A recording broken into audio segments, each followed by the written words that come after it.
this isn't perfect, but this is a step in life. This is, I've got some hope that actually after my degree, then maybe there'll be an interesting job for me, or they can kind of see more of a future mapped out for them potentially. I don't know what it's like in the UK, but in Australia, many of the counselling services are actually free for students, which I think is fantastic given, often between the 18 to 25 kind of age range, a barrier to accessing therapy is cost. So I think that's really cool. Mm-hmm. Welcome to the Mental Wellbeing Show, where we take a deep dive into the wonderful worlds of psychology and mental wellbeing. Each episode, we dive into the evidence with a global subject expert and break down the science into applicable strategies so you can take steps to improving your mental wellbeing. Hello everyone, and welcome to today's episode of the Mental Wellbeing Show. Today we are joined by Dr. Chris Blackmore to discuss all things university students' mental health.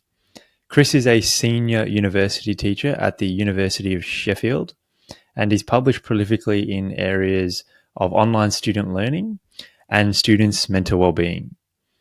He's also been involved in the creation of some pretty cool interventions, such as the LifePathVR Intervention, which we discuss later in today's episode.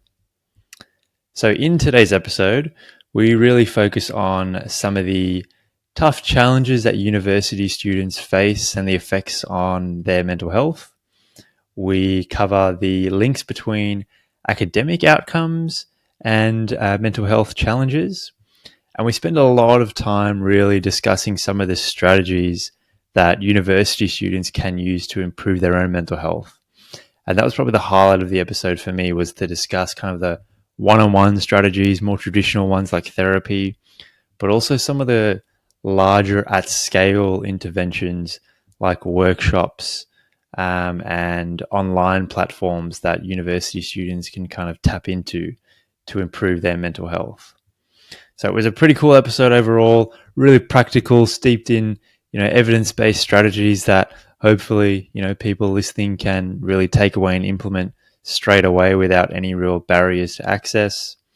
And it was also cool to just reminisce a little bit on some of the tough challenges that I faced at uni, but also some of the really cool opportunities that this time in life does present. So I hope it's of value to you, and if it is, please do hit subscribe or follow. Now to today's discussion with Dr. Chris Blackmore. Dr. Chris Blackmore, thank you for joining me on the Mental Wellbeing Show. I'm excited to talk to you today, and it's been a really cool experience even just going through your research on a very important area. I didn't disclose this to you before, but I had a lot of mental health struggles myself at university. So to see, your research on such an important area, bringing attention to strategies to help students during what is a challenging time is really cool to see. So yeah, very excited to talk to you about this today. Okay, well, it's great to be here. Well, let's dive into the factors that are affecting university students, because I know that you've done a lot of research on this particular area. So what are some of the factors that are driving mental health concerns and psychological distress for university students? Okay, yeah. So, I mean, the very short answer to that is they're the same as the factors for everybody else. There isn't anything really specific to university students themselves, but we have looked at the papers that there are covering this topic, and the main factors seem to be having experienced trauma earlier in childhood. So that's one of the strongest factors which seems to predispose people.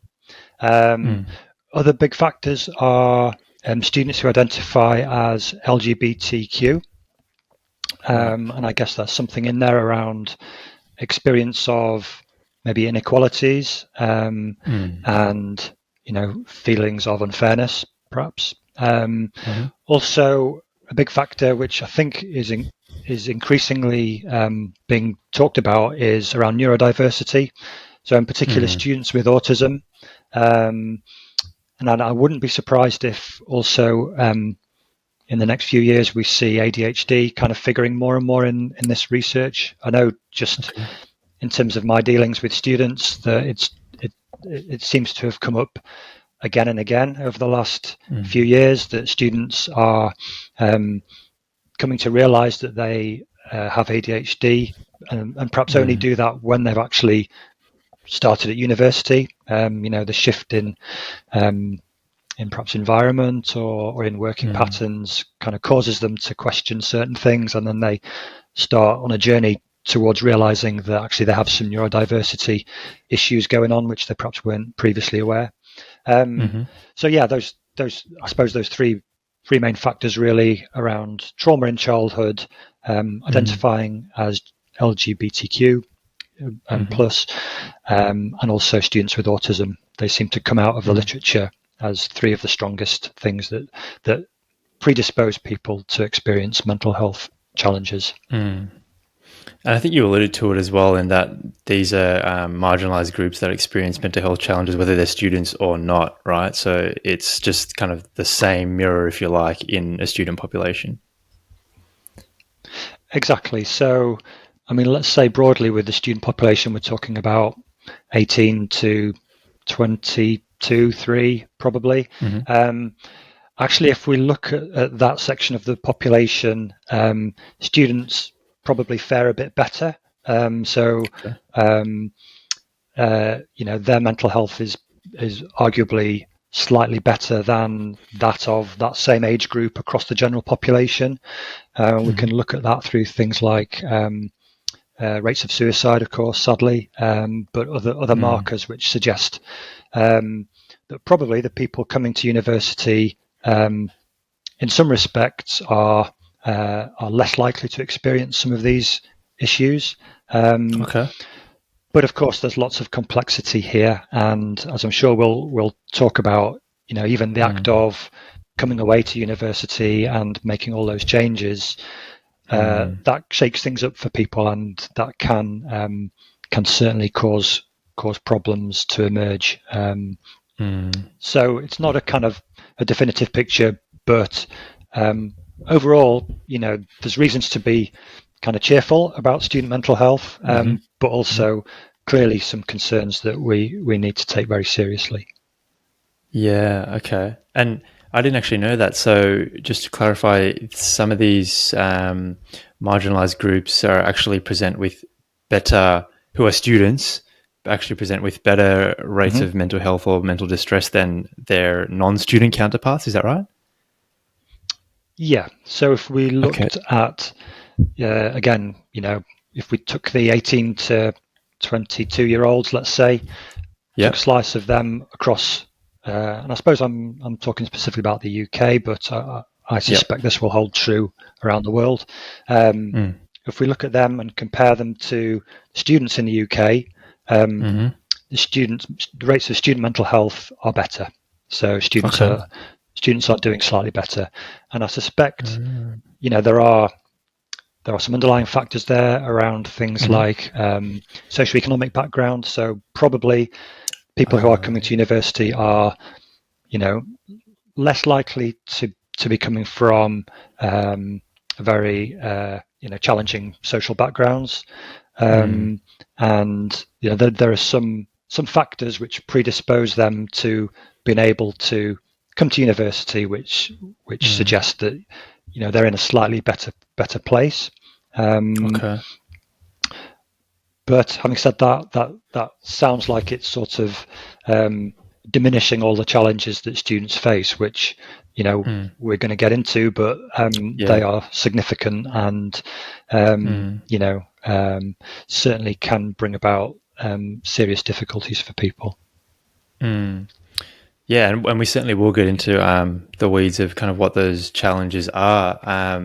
But I suppose, so are there particular protective factors of university that might actually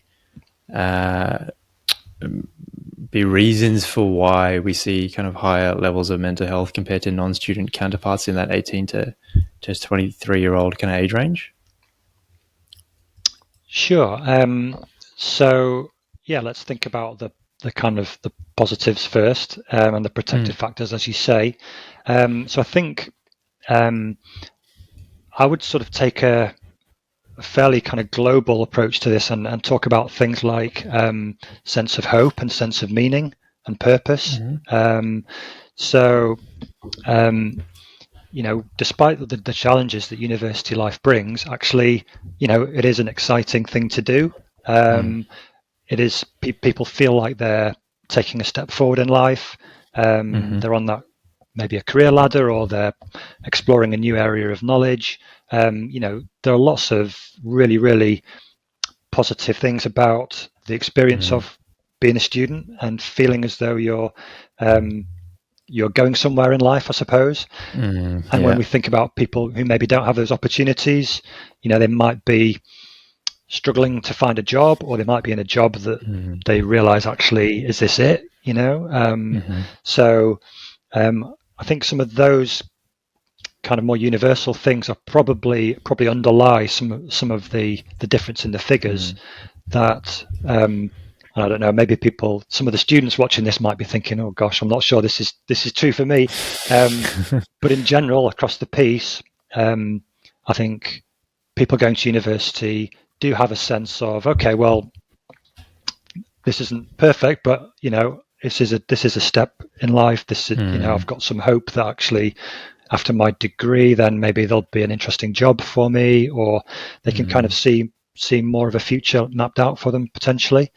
And I think if we look at the people who haven't, and of course this is another big generalization, plenty of people, you don't have to go to university to be happy and find a purpose in life, but there will be a proportion of people who feel like they've missed out on something, or they feel like, well, what does life hold for me if I haven't got a degree? What kind of future will I be able to see for myself?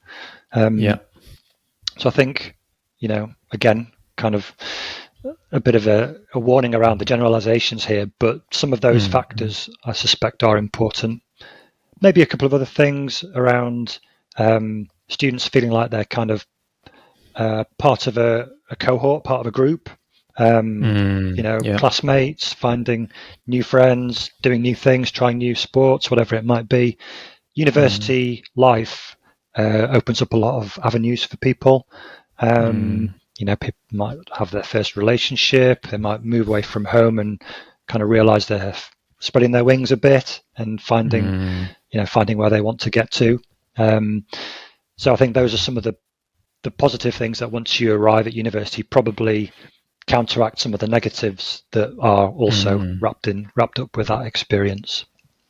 Yeah, it's interesting you say that as well, because a lot of that rings true with my own experience. University being like a time of independence that perhaps I didn't have in high school. Also, it being like a milestone that my upbringing was drilled into me as a very important milestone to go to university. So that sense of excitement certainly rang true. But I think also at the same time, it's interesting because some of those same things that were really positive were also the source of a lot of stress for myself, and I know are the source of stress for a lot of university students, which is, with that independence brings a different form of learning, for example, right? It's a lot more self-guided at uni compared to, spoon-fed at high school. There can also be the perceived pressure of, having to do it more on your own, and now that you are in the kind of big adult world as well. So it's interesting. There's kind of like two sides to that coin, right? And the very same things can be perceived as stresses to some people and can be perceived as, sources of excitement for others. Absolutely. I mean, even as you're saying, the kind of the change in the sort of the learning and teaching that you're engaging in. Some people can't wait to leave school because they're just tired of that, and they want to move on to something that's more self-directed. For other people, they were kind of familiar with that idea of being given things, and the self-directed element is much more challenging. And we see that also for undergraduates kind of stepping up to postgraduate. The same kind of challenge is there, because that's an even postgraduate at master's level or PhD. It's even more self-directed. You're not necessarily going to be going to a lecture hall with 100 other students and seeing the same kind of things. It's you're off on your own doing your own thing much more. So that, you do see at each of those steps that some people kind of thrive with that and some people find that really, really difficult. That's not to say that they don't make the adjustment, but that sometimes takes longer for some. And of course, some people think, well, this just isn't for me, and will realize, okay, I've come to university and I've made a mistake. This isn't what I wanted. And, then it's time for them to reassess and take a different path in life. And that can obviously be a difficult experience, and there's a lot of failure gets wrapped up in that. And as you were saying, the expectations kick in here, maybe around friends and family in particular. Have I let everybody down? And that, I think that can be a very difficult experience. I'm kind of interested to know how we can support people to take those decisions better. Okay. They're actually quite a difficult group of people to study, because they're kind of dropping out by, they're moving away, for example, from the university context. So actually kind of finding them and encouraging them to talk about that, it's not straightforward. But I definitely think there's some more work we need to do to understand, how people can make a successful transition out of university before time, if you see what I mean, to follow another path.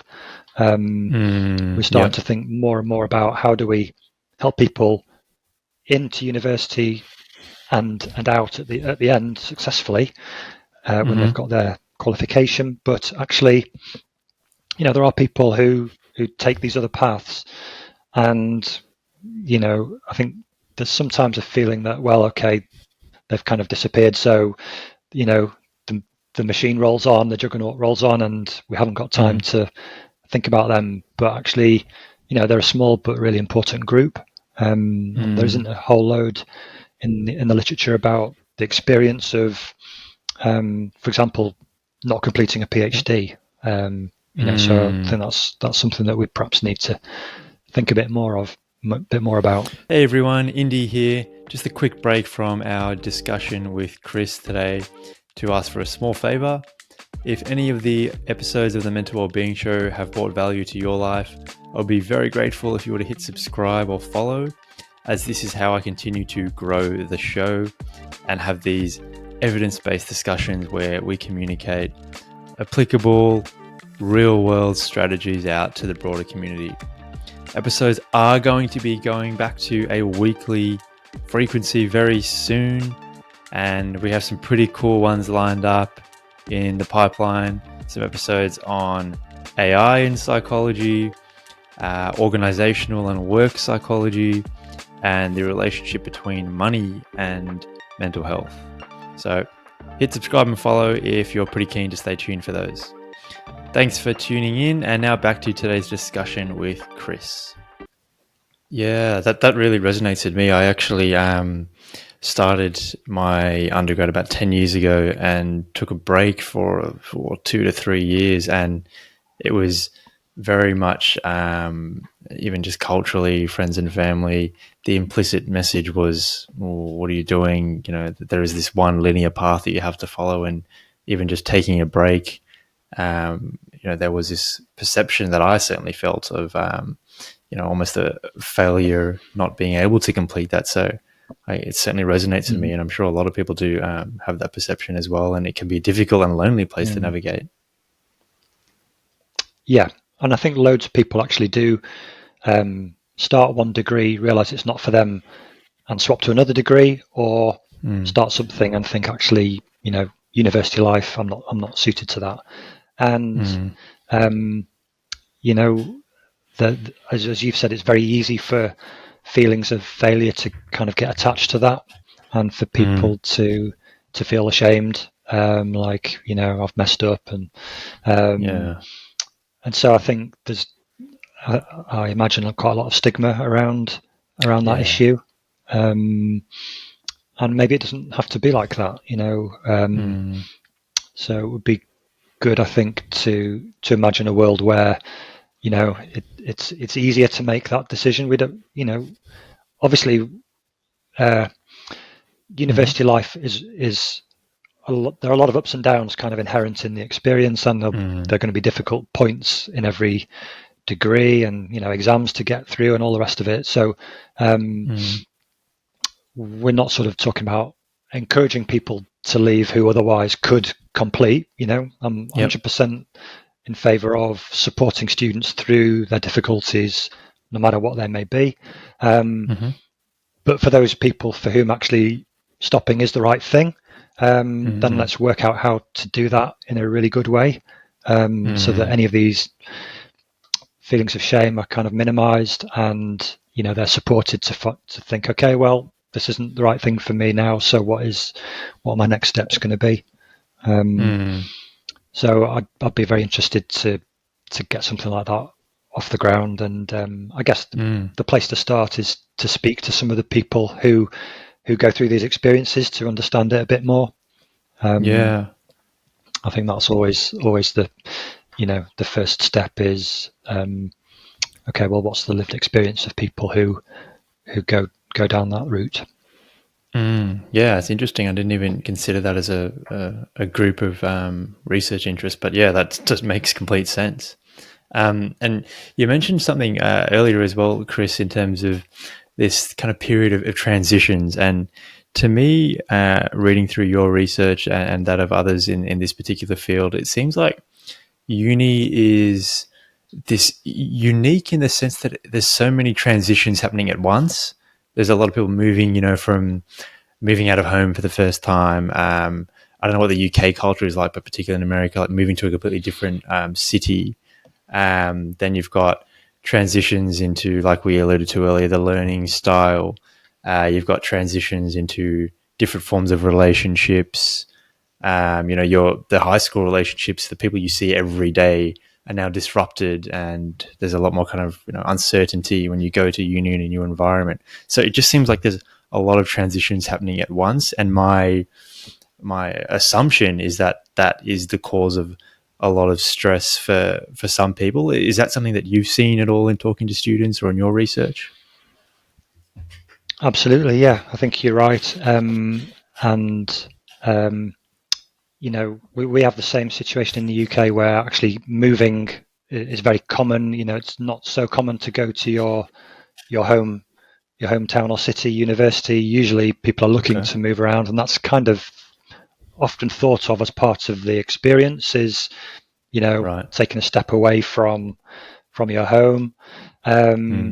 So yeah, you've got a number of really, really significant transitions happening at the same time, and probably for the first time. So unless you happen to have moved a lot in your childhood, this often this is the first kind of big move you've made. You're moving away from your parents. So I think separating from family and friends is a biggie.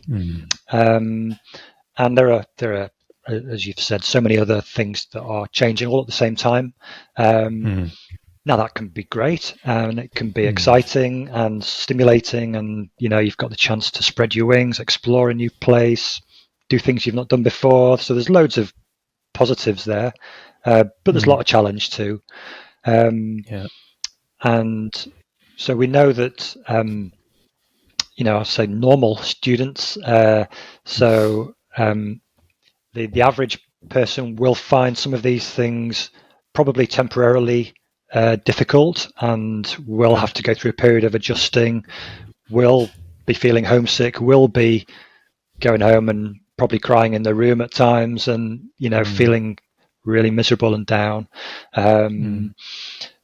We also know that people kind of underestimate the extent to which other people are feeling the same way. So there's this definite effect of, oh right, everyone else is kind of getting on with it, and they've made some friends, but I've not made any friends. And actually, one of the things that I hear over and over again from students is when they get to the point of kind of talking about how they feel and that things aren't going well, it's like, particularly when they connect with other students, they realize, I thought it was only me. I thought everyone else was kind of doing great, and making a sort of roaring success of their university life, and I thought it was only me that was kind of feeling like a bit of a failure and struggling and not sure if I'd made the right decision. And actually, the majority of students have these thoughts and go through something similar, and most will kind of work through those somehow, but not everyone's. For some people that becomes overwhelming, and they need assistance and help and support.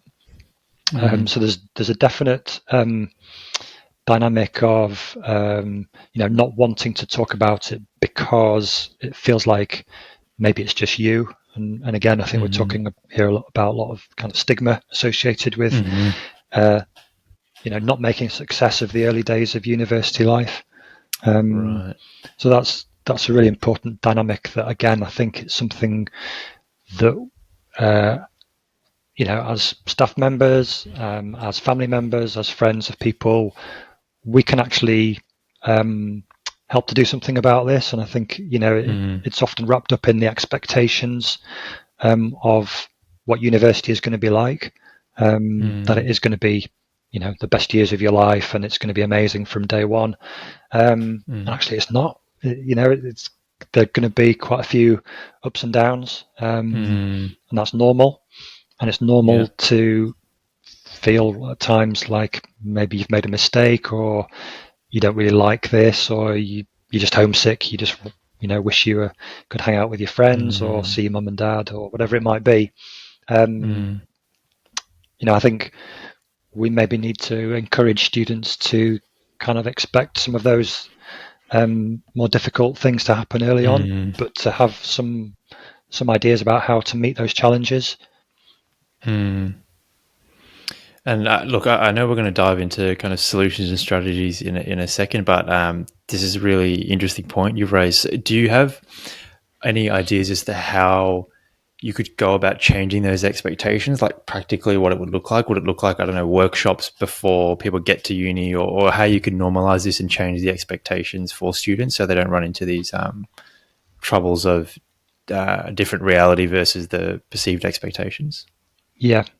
I mean, I think workshops would be great. I guess the issue there is, they're going to take quite a lot of kind of organising and connecting people together. And I think I'd like to see something happening for, and I'm not sure what you'd class them, I guess we'd call them kind of A-level students. So as part of your, when you can see the finishing line of your school days approaching, you're already engaging with, you're going to be moving into this kind of weird 2 or 3 month period where not much happens. You maybe have a nice summer with your friends, then you're going to hit university. Actually, that's the time where you probably need to be doing some of the prep to think about the transitions that you're going to be making. So whether that be kind of through a workshop format. I mean, I'm interested in what you might call narrative approaches. So where people take time to think about their life story, and maybe even kind of getting that down on paper or doing some kind of creative practice, some artwork, whatever it might be. But ways of thinking about, okay, this is the journey that I've been on. Here's my school years, and this is university is coming down the track. So what are my expectations for that? What are my hopes for it? What are my fears? What am I worried about? But that kind of needs some organization. We need to help people to go through some of that process. I tend to think it's probably good done kind of communally, because coming back to the previous point where, I think we have this tendency, all of us in various aspects, to kind of almost close off and just think that we're the only people who are experiencing a certain thing. And actually maybe moving beyond that in this period and starting to think, okay, being able to share some of your fears maybe about leaving school and moving away from friends and family with either friends and family themselves or with your school peers. Maybe that would be kind of a good basis on which to say, okay, well, this is what I think I'm moving into, but also these are the things that I'm worried about, and maybe you can then almost preempt some of the problems. So, what are you going to do in the first week if you realize you haven't made any friends and, you're feeling very cut off from everything? What are your strategies for coping with that? And if you've kind of rehearsed them a bit, doesn't mean that you're going to sail through, doesn't mean that you've got the answer. But actually, it's not such a surprise when you close the door and you think, right, I'm on my own and I'm feeling miserable. You're kind of already, mentally a little bit prepared, geared up for that sort of scenario. So it's not going to be an answer, but it's going to be something that helps you to respond maybe in kind of positive ways. Yeah, I can imagine that would at least change the expectations and have some preparation of some of the things not being such a surprise and so jarring if you have, written about them and you are, cognitively aware that some of these things might happen. And like you said, that uni isn't just this, glamorous, amazing time. The reality is there are these ups and downs. And if you're aware of that beforehand, that would have some assistance. Yeah. And I mean, one thing to mention here is that, the universities themselves, might like to paint certain pictures of what university life is like, because, at the end of the day, it's all about attracting students to come.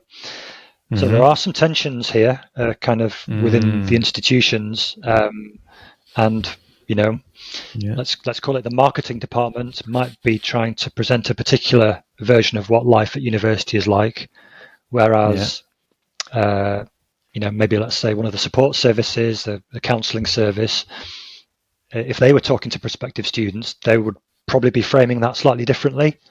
So I understand the kind of economic realities of academia, and that every university wants to attract students. So, I would always advocate for kind of authenticity, really, and a level of transparency and honesty in how we talk about what university life will be like. I think it's a positive to be saying, university life is varied and we'll have fantastic parts of it, and there may be challenges, and we're here to support you in either scenario. So that would be my take on it. And if you talk to university staff, they'll all sign up to that. But of course, some of the, maybe even it could be the imagery that gets used or the words that get used when a university is recruiting might give a slightly different perspective on that. So maybe there's work to do in terms of across the board universities being able to talk openly about what university life will be like when they're trying to recruit students. Because there's clear financial incentives, right? University fees are not cheap, so it makes sense from a financial point of view to paint a certain picture, but that may not be in the best interest of the user themselves and the students. And this is perhaps particularly relevant for the international market. So international students in this country pay at least double the fees. So you can get a sense of actually many parts of universities around the UK are dependent now on their international market, and that it brings a kind of tremendous vibrancy and huge amount of positive things to the university environment. I think it's fantastic that the university actually does feel kind of universal. You can see people from all over the world, so that's amazing. I do worry sometimes about the student experience for international students. Okay. So, and I'm not suggesting that things are being missold, but I do talk to students who come from different countries who are really struggling. And again, maybe we're back to some of the transition stuff. They're having to take on board so many different additional kind of factors around language, the weather in the UK, whatever it might be, the food, being so far from loved ones. There's a load more factors that the international students have to negotiate, and we certainly see significant numbers of international students who really struggle with their mental health whilst they're with us, and that's a real concern. I wonder as well what the cultural stigma of seeking support from some of these international students as well. A lot of them must face in terms of going through these struggles, but it not being culturally acceptable for them in their culture to seek help or to even identify that these are mental health issues. Yeah, exactly. So I think you've hit the nail on the head there. So even conceptualizing something as a mental health problem, in some cultures that's done differently. So and we have to be very careful about kind of imposing a Western model onto that and saying, well, there's only one way of thinking about your problems here. This looks like anxiety or depression, and so therefore these are your treatment options. So that even from the initial awareness of a problem, but certainly, as you say, the ability to find the right words for what's happening and to know what services might be appropriate, and even whether those services are actually kind of culturally appropriate. So there's a lot of thinking, certainly in the UK at the moment, about how we can do that more sensitively. We know, for example, that we don't see the number of international students using counselling and psychotherapy services that we should do, according to just pure percentage of students. They're very, very much underrepresented in terms of access to those services. So that suggests either they don't know about them, or don't understand them, don't think they're going to be useful, or even that they haven't really considered that they may need that kind of support. So what else should we be actually providing for them? And it's a real challenge to be able to meet students' needs when some of these additional cultural factors are taken into consideration. And as staff, we've probably all met students who are really, really struggling, and yet we kind of know that probably for a variety of reasons the help isn't really there for them. With the best of intentions, we will be as supportive as we possibly can, but we're limited in terms of actually what's going to help, and that's difficult for everybody. That's a really not a situation we want to be in at all. So I think there's definitely more we need to do around access to appropriate services for international students. Yeah, certainly a big dilemma. I mean, I can only speak from my experience as a domestic student, but yeah, when you add in the issues of having to move from another country, the cultural stigma as well, these can, not always, but can really compound these issues for students. In terms of consequences as well of mental health issues, specifically in students, one thing that I was really excited to explore diving into this field of research was like the link between mental health outcomes, psychological distress, mental illnesses, and academic outcomes. And so I suppose it would make sense just to ask you for your opinion on the research. It seems like there's a lot of correlations, but does one cause the other? So we probably have to be careful around causality.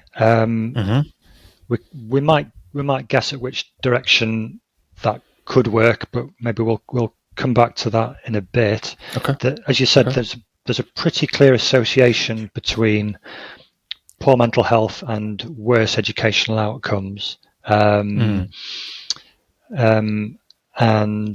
we can probably think around maybe some common factors. So, and we've touched on some of them already, but things like inequalities, socioeconomic background, experience of abuse and trauma. These things are strongly associated with mental health problems and also have some associations with poorer educational outcomes. And we can move on to things like, the neighbourhoods that people are living in, their access to education and opportunities outside of education, their experience of crime. So, there's a kind of 101 factors which can contribute. We can't really say that one causes the other necessarily, because you can imagine, well, poor mental health could easily lead to worse educational performance, but actually, the reverse could be true, and doing badly at school, you can see how that could very easily lead to feelings of being left behind, excluded, hopelessness, despair, depression, anxiety, you name it. So I guess, and maybe it doesn't make too much sense to worry about the direction of that causality, because they are kind of, I think, just wrapped up with each other, these concepts. I guess thinking about it, maybe the neurodiversity is another kind of common linking factor. So, the experience of feeling like you're struggling at school, be it dyslexia, ADHD, autism, whatever it might be. Also, we know that there's a kind of association between those conditions and anxiety and depression, for example. So, I think neurodiversity, I suspect over the coming years will become more and more apparent that that's a common thread here, and that people can be experiencing a neurodiversity issue, struggling with their educational progression and having mental health challenges, and they're kind of woven together. And maybe pulling them apart only makes sense when you're trying to do something specific. So if it is that there's a particular concern around dyslexia, for example, then you can look at that maybe in isolation and think, okay, how can we support a student with, at our university we'd call them like a learning support plan, which should state what somebody needs in order to succeed at university, and it would be written, and that might have implications for example, their assessments or their exams. It may be that there would be reasonable adjustments made in what we would call a learning support plan. So we can kind of tease apart some of these complex relationships and say, okay, let's see if we can do something in one of them, in the awareness that that's probably going to affect the other areas of somebody's life. So I suppose that would be my initial response to your question, is that these things are very closely related, but we probably can't really talk about one causing the other. That doesn't make perfect sense. Yeah, okay. So I do want to touch on this a little more purely out of a personal note, because just the researchy nerd in me wants to know. So I was looking into this, and there's one particular study, Chu and co-authors 2023, and they measured mental health outcomes at the start of university and then followed academic performance measured by GPA thereafter for the next 4 years for a range of students. I think the sample was in like Japan. Anyways, they found that kind of mental health or poorer mental health I think as measured on the Kessler-6, which is like a psychological distress questionnaire for those who don't know, predicted later poor performance as measured by GPA. But from what you're saying, that's still problematic, and that still doesn't really give us a clear picture as to causality, right? Because there could be underlying other kind of third variables that cause both of those things to occur. Is that right? I would guess so. Yeah. Sorry, I don't think I've read that paper, but it seems to me that with a situation like that, I think the data is really valuable. So not querying that at all. Okay. But how do we interpret what's really going on? And I guess the kind of the qualitative researcher in me would say, okay, well, let's talk to these people on an individual basis, probably, and let's understand what the interplay is between their mental health and their experience of academia, higher education. So there's nothing on an individual level, there's nothing at all to say that somebody with a mental health issue can't excel in their academic work. And sure. Kind of vice versa. There's nothing to say that somebody who's doing poorly is necessarily going to experience a mental health problem. So I guess what would close the loop for me there would be okay. Let's understand. I know, admittedly, it would need to be a smaller number of people, but let's get into the depths of this. What's the experience of the person who has a mental health problem? How actually does that interplay with academic work? It could be a massive barrier. There's no denying it. For some people, it's a real problem, and it stops them from fulfilling their potential as they see it.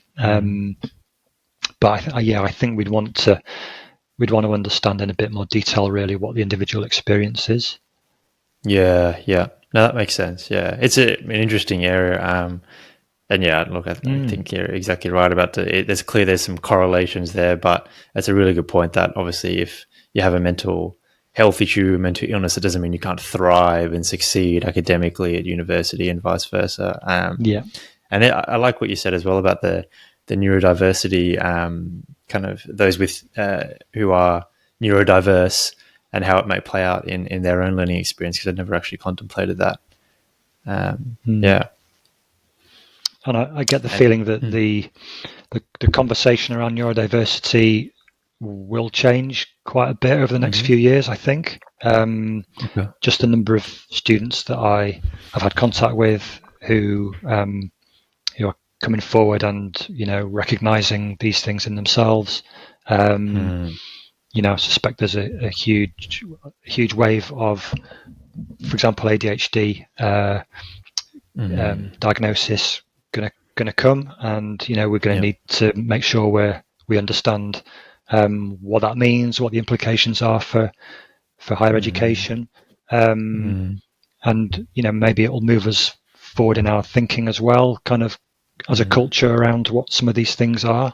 And I mean, it's a bit of a cliche to say that everyone's on the spectrum.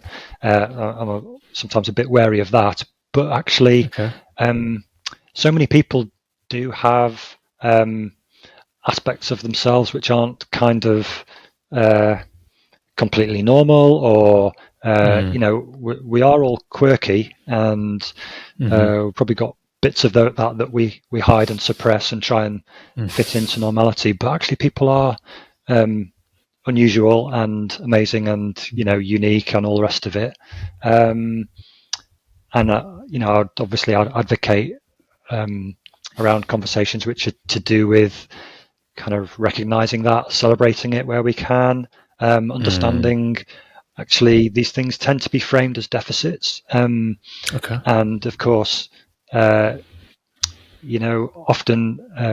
people who have a different approach to something are the ones who are actually highly valued. So again, bit wary about sort of the practice of kind of looking back in history and plucking out figures and saying, oh well, they must have had Asperger's or autism, or they had some kind of special abilities. But actually, there is also some truth in that. I think that the diversity of neurodiversity in this case, but the diversity of experience and ability is a really important part of our lives together. And maybe we need to make sure we're aware of that and kind of valuing it properly. Yeah, well, I am excited to see how that evolves in the university setting, and you've certainly brought my attention to that. Particularly, I think you're right. ADHD rates seem to be burgeoning across society, rates of diagnoses. So no doubt that'll filter into the university setting, and that'll be a new opportunity and challenge for universities to have to face. And in the way of qualitative experiences as well, and how mental health challenges affect academic experiences, you brought up a really good point about just how even people whose mental health issues may affect their academic performance, that differs depending on the person, depending on their challenge. And I know for me, when I first got to university when I was 18 many years ago, I presented with a lot of social anxiety. Never went to a psychologist or had a diagnosis as such, but was quite racked with it. And that caused me to I missed a lot of classes because I just avoided what at the time was a very socially anxiety-provoking situation of new people, new class. Typically, you do those icebreakers, and I just found it to be a very distressing experience. And I actually failed a couple of units in my first year of uni through non-attendance because I, at the time, couldn't face going to class. So, and I think you're right in terms of understanding how different mental health challenges affect the academic and the learning experience in different ways is certainly of value as well. Yeah.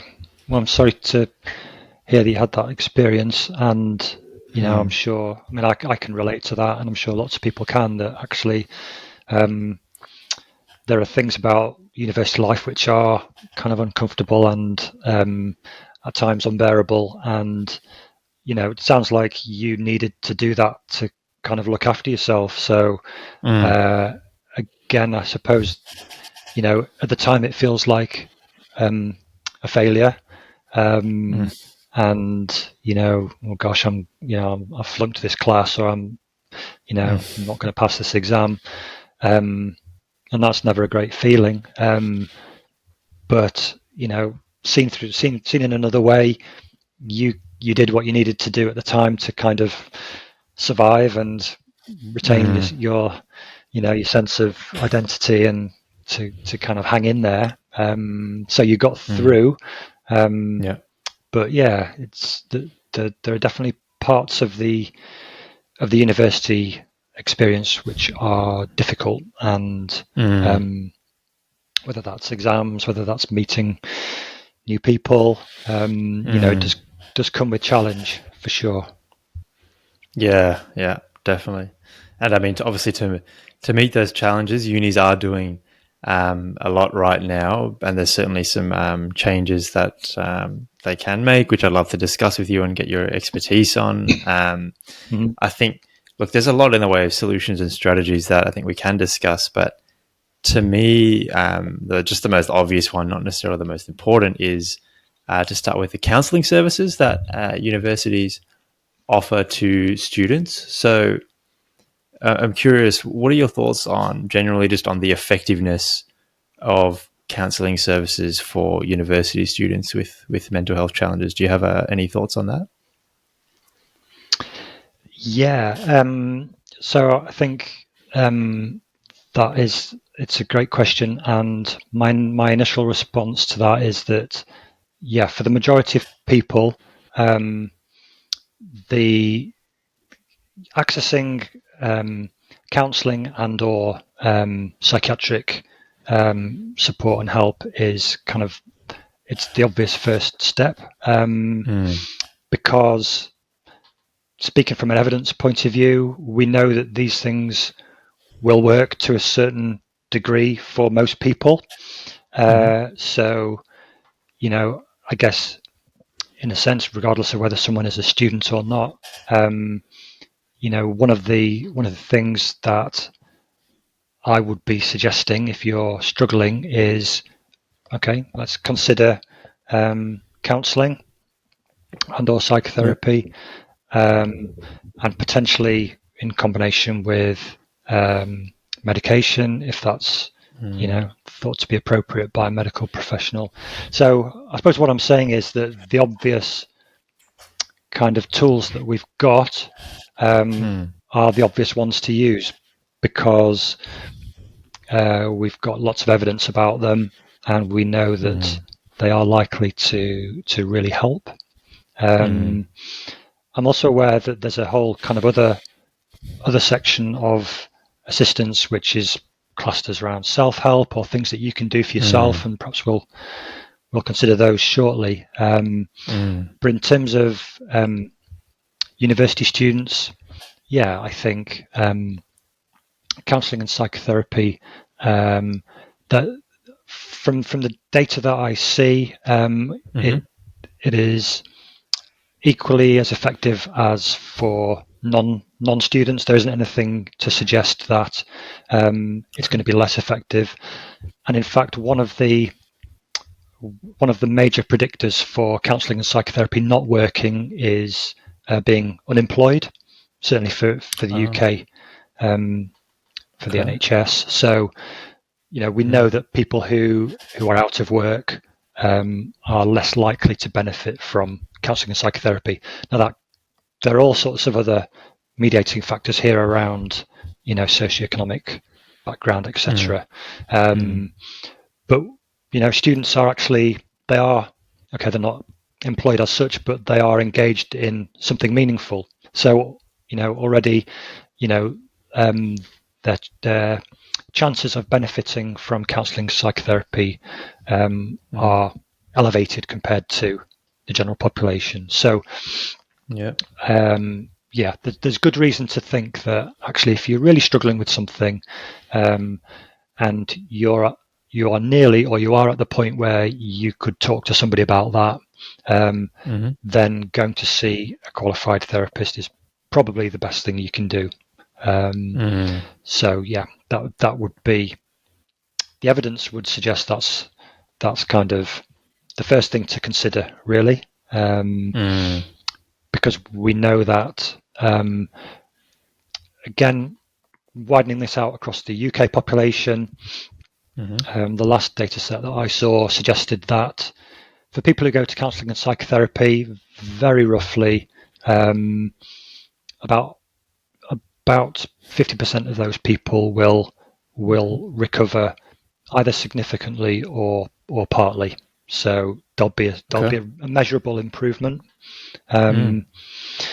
So, and then another, I think maybe, is it 35% or so will make some improvements, but not perhaps to the point where they're satisfied.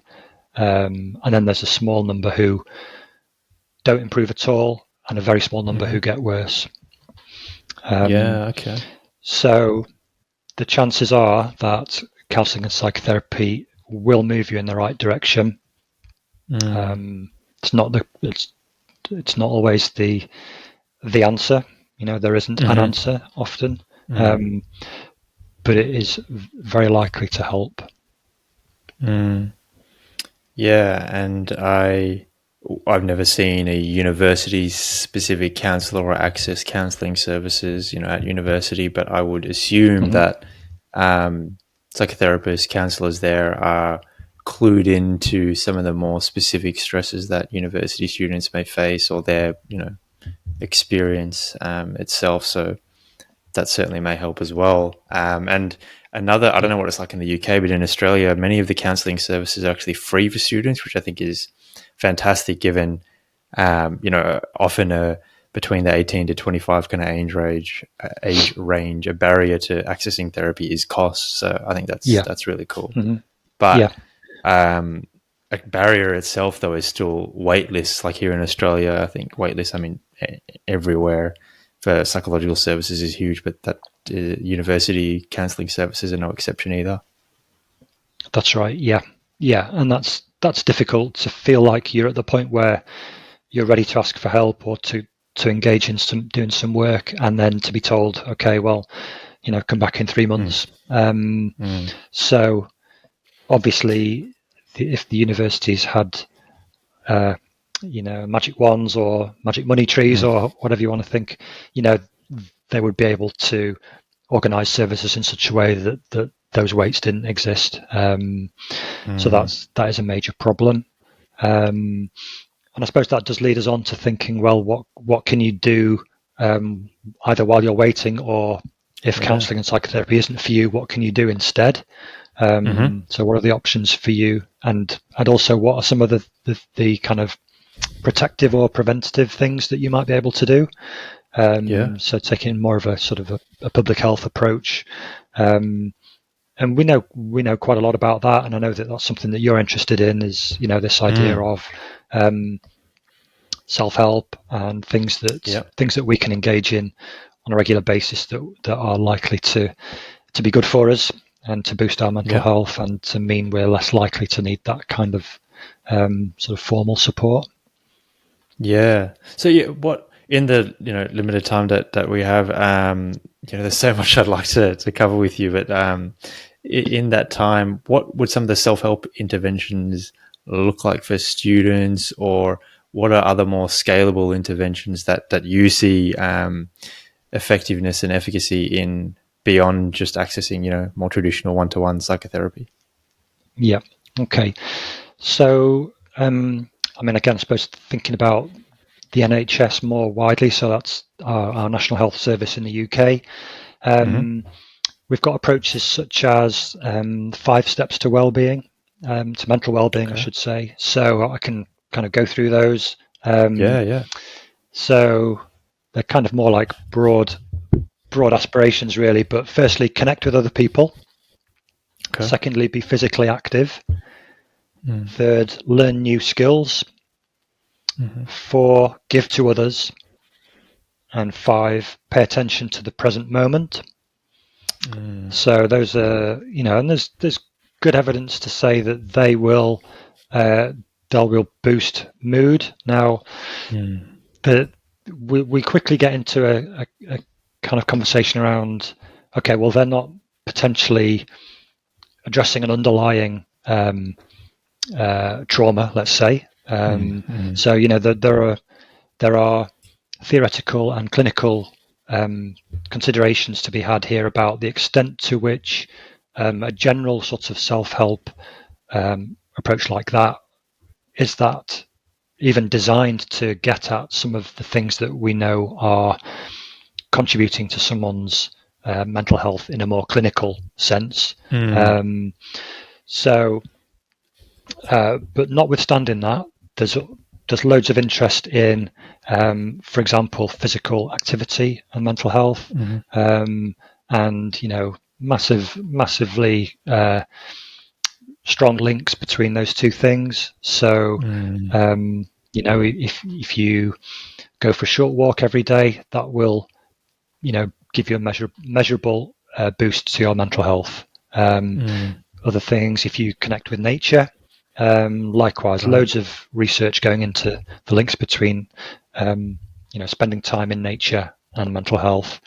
Other things on the list, we're connecting with other people.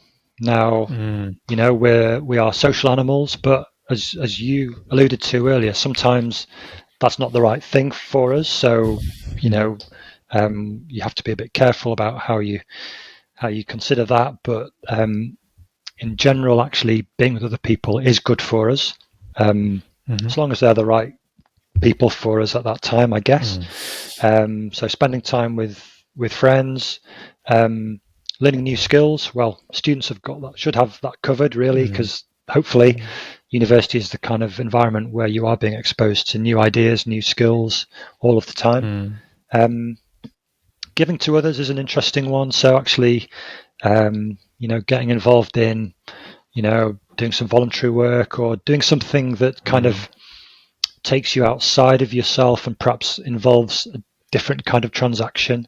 There's, really, really lots of interest in that as a link to mental health and good evidence again. And the final one around mindfulness. So this perhaps appeals to some people who are more philosophically or spiritually minded, perhaps, is thinking about our relationship to the world. And actually, if we can pay attention to that, then we will potentially gain in measurable terms again around mental health. There are one or two health warnings around that. I think it's becoming increasingly apparent that for some people experiencing anxiety, trying to sit with that and be mindful might not be ideal. Right. So, there are one or two health warnings around some of these things, but these are some of the steps to mental well-being that are receiving increasing amount of attention around the NHS as being useful additions to or even alternatives to more traditional clinical approaches. And we've got a movement at the moment around social prescribing, which you may also be aware of in Australia and in other countries. So, if you go to your family doctor and it's evident that you're struggling with something relating to mood, it may be that they can say, okay, well, here's a gym membership. We have that for free. Go and engage with the gym.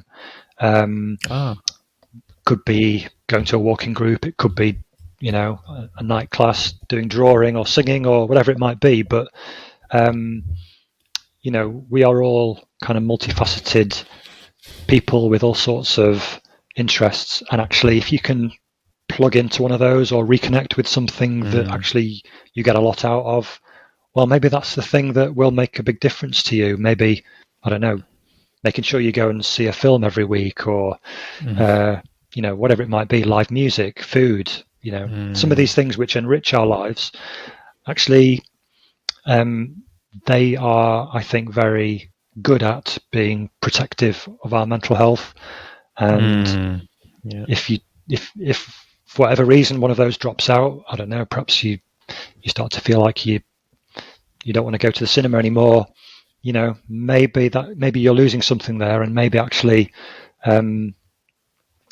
to some degree that starts to chip away at some of these protective things which help to boost you and keep you going. So I think there's a lot of interest around, okay, we know that counselling and psychotherapy are effective. We know, and I've not really talked about it, but we know that psychiatric approaches can be useful. They have their downsides, but they can be really useful in helping people to feel stable and settled. But maybe there's, there is more. There are other things that we can be engaging with and using to look after our own mental health and those of the people around us.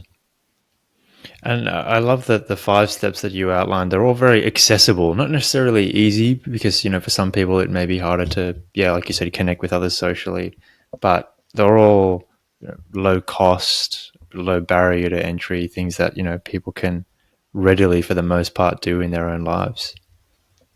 Which I think that's so important when it comes, especially to like preventative mental health and taking proactive steps, before it gets to, the point where you do maybe need a more intensive clinical intervention, in line with that stepped care kind of approach. Absolutely. Hey everyone, Indy here. Just a quick break from today's discussion with Chris. If you're enjoying this episode, you may be particularly interested in the next episode of the Mental Wellbeing Show, which is dropping in a couple of weeks. This is a discussion with Dr. Ty Renshaw, who's a psychologist and researcher in the mental health of high school students. And in particular, we're going to be diving into some interventions and treatments that high schools are starting to use, based on acceptance and commitment therapy and mindfulness, and really going into the weeds of how high schools could and should become mental health community hubs for students and young people, for teachers, and for parents and families. So that'll be dropping in a couple of weeks, and make sure you hit subscribe or follow so you get notified of that one when it comes out with Ty Renshaw. Thanks everyone, and now back to today's discussion with Chris. I'm really enjoying this, and there are a couple other things I did want to cross with you. The LifePathVR was certainly something of interest, looking into that. And so I'll let you outline what that is, what LifePathVR is. But I watched the video of, I want to say, Trevor is the older gentleman. Yeah, that's right. Yeah, it was quite moving actually. His story, and I'm sure that part of it is the content, but even just like the visual kind of mapping of the different life events, I think that's certainly added to it, and I'm sure that's part of the mechanism there. But do you want to tell us a little bit about the LifePathVR intervention? Yeah. Okay. Yeah. So for a while, I've been interested in narrative approaches to mental health. So this idea that actually, our experiences, our life story is really important as we move through life. The things that have happened to us stay with us in our memories and kind of can have big impacts on us and can shape the kind of people we are and the experiences we have. And I've been interested in ways of, I suppose, helping people to capture their life stories. And I remember, probably in the early 2000s thinking, it would be great if we could use something like VR or a kind of video game approach to help people to tell their life stories. But back then, VR was really quite clunky, and the kind of demos that I saw, they felt very sort of robotic and not very engaging. So it's only really, I've come back to this in the last, I guess, 5 or 6 years, because VR has obviously kind of come on leaps and bounds and is now getting to be affordable and accessible. So I've got a project called LifePathVR, and there's a website at lifepathvr.org, which is some, I guess it's some kind of demo work really, to think how could this sort of tool work in practice. So the idea is that you're able to develop a representation of your journey through life from any point, but I guess for most people from birth through to the current day and potentially into the future. And we've used the sort of metaphor of life being a kind of a winding path, and this sense of all of our lives kind of take these twists and turns, sometimes unexpectedly, where things happen and our life seems to go off in a new direction, whether that's in a good way or a difficult way. It could be the loss of a loved one, or change of circumstance, moving house, going to a new school, whatever it might be. Some of these major life events. So we've kind of developed this idea that you could effectively build your own version of your life story, and then maybe populate that with photos or significant objects, or even bits of writing, things that were meaningful to you and represented those sort of major turning points. So we're at the stage where we kind of need a bit more funding really to develop the prototype version. So we've done workshopping with people with significant mental health problems to understand some of the kind of the pros and cons of this sort of way of working. And so now we're at the stage where we part of university life is sort of applying for things and not getting them. So I'm having to just be very persistent and keep going back and keep trying for the next bit of funding, which will actually allow us to get a kind of a working version of this.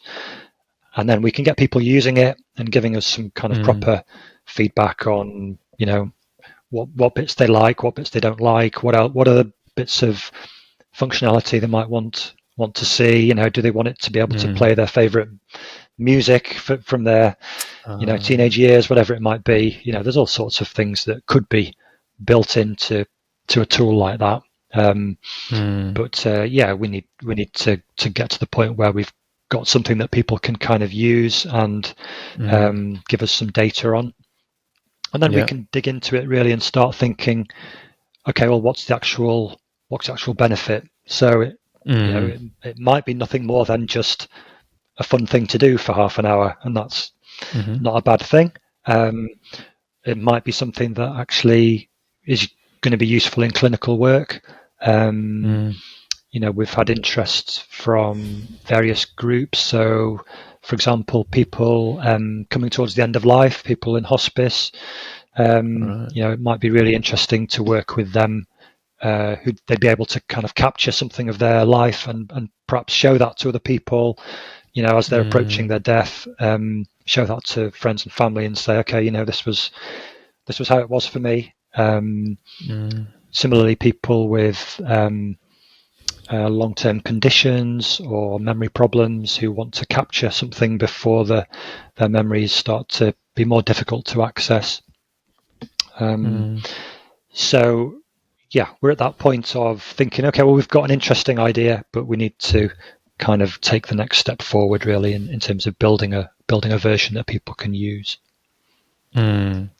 Yeah, no, it sounds very promising, and I say that genuinely based off, like I said, my experience watching that video of Trevor. It was, quite emotional and moving for me to just watch someone else's experience. So I can imagine that doing it yourself and putting together those major life events yourself would be quite an experience itself.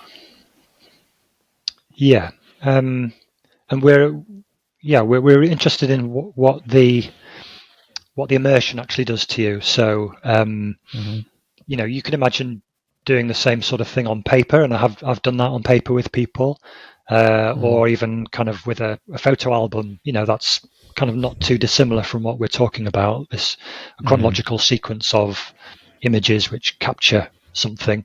But yes, what does it do to actually feel like you are immersed and can kind of look around and you feel like you've entered this sort of psychological space, this representation of your own life story. We're also aware of, and again, kind of through the workshopping, I know one or two people that we spoke to, I think we're a bit scared of maybe being overwhelmed by the experience. And that's something we would obviously take seriously, and particularly where if we're considering working with people where there's been anything traumatic. You don't want to immerse somebody in and expose them to a trauma, and then they can 5 minutes later they've taken the headset off and they're free to walk around and gosh, what are they going to do with that experience they've just had? So there are some considerations there about how we can do this sort of safely and in a sensitive way so that people can use it and not feel like it's gonna, I suppose, be too much for them in some senses. So there's more development work needed before it could be kind of released to the general public, as it were. Need to think through some of the possible downsides, which is obviously a really important part of any intervention or treatment or exercises. Okay, well, who are the people who maybe won't be helped by this, or worst case scenario is, could anybody be damaged by this? And that's super important part of the development process. Well, it sounds, very promising, and I'll certainly link it in the show notes for people who want to check it out more themselves, the website that you mentioned. So that'll be there for them to check out. Is there anything else, Chris, just finally in terms of wrapping up, that you wanted to convey to those listening or tuning in today? I guess I might mention this issue of transitions. So we've talked largely about transitions into university and kind of all of the changes that are happening and, lots of the positive things that are in store, but also some of the challenges about that period of life. And we've talked a bit about the kind of unplanned transitions maybe, and the fact that there isn't really anything happening around those at the moment, but I would say there should be. Perhaps I'm sure many of your audience will be students at the moment, so one transition that they're going to be faced with is the transition out of university into the next stage of life. So, and again, I don't think universities are always brilliant at that. Academic life for people on the inside like me is kind of so busy, and there's such a kind of fast turnover, and it's difficult to carve out the time to properly allow people to think through the transition, the ending, perhaps that they're going to be experiencing, and what they're going on to next.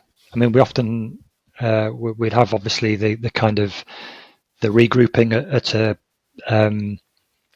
for a ceremony, and the putting on the cap and the gown and all of that, the graduation. So there are those symbolic ways of marking these things, but I'm just aware that there's also the sense of things coming to an end, and it kind of rushes. I think it kind of rushes up to people quite quickly, and before they know it, that's like, okay, I've left university. I'm on to the next part of my life. So I guess maybe there's something important around thinking through that transition as well. So I'm not sure what my takeaway message here is, but maybe it's good to reflect on the endings and the kind of the losses maybe that people are experiencing when university life finishes. Hopefully people are going on to something new and exciting, but I know it's quite varied, and for some people leaving can be kind of bittersweet, and can be a whole mixture of emotions there really. So maybe that's another area that universities might want to do a bit more about, is what happens at the end of a course for the students who are going on to pastures new. I know if your university is anything like mine, they try and stay in touch so that they can ask you for money now and again. There's always that, isn't there? Being on the list of alumni and getting emails and saying, oh, this is what we're doing at wherever it might be. Oh, and by the way, you can donate if you want to. So there's always that. But perhaps also thinking about how people can have good endings. I think can be important, and we don't really spend so much time, in my experience, thinking about how to make those endings really good, and how to support people through another kind of transition, an intermediary phase where they're leaving something and going on to other things. And I guess for some people this will also be a challenge to their mental well-being, right? Particularly if they don't have the ending that they were hoping for, they don't have the next step that they imagined. So understanding that for yourself, but also for us as part of academia, what can we do to help students to make that ending as good as it can be. And very relevant, I think, by the time this discussion goes out, it'll be just a month or two before the end of the academic year here in Australia. So, very relevant point there. Thank you, Chris, for your time, your generous wisdom, your wonderful research into such an important area, bringing awareness and value to many people, as I'm sure this particular discussion on such an important topic will also do. Pleasure. Really great to talk to you.